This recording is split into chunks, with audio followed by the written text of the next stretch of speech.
أنت يا ذا المبسم الجميل، أخبرني باسمك لأشكل من كل حرف من حروف اسمك قصيدة،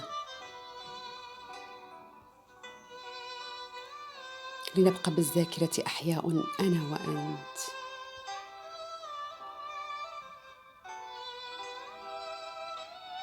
أنا من نسجت من حروف اسمك القصائد،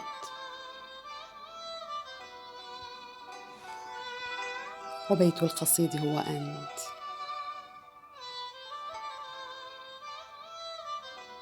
ليردد العشاق قصائدي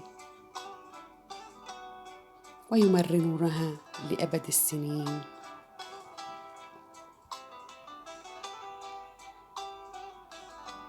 ما دام هناك عشاق قلوبهم تنبض عشقا تذوب حنينا،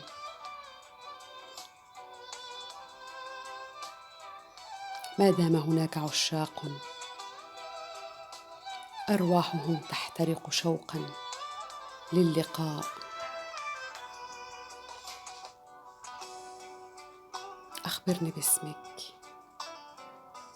لأبدأ، عسى الحلم يتحول واقعا وتحيا القلوب يوما بحب وعناق.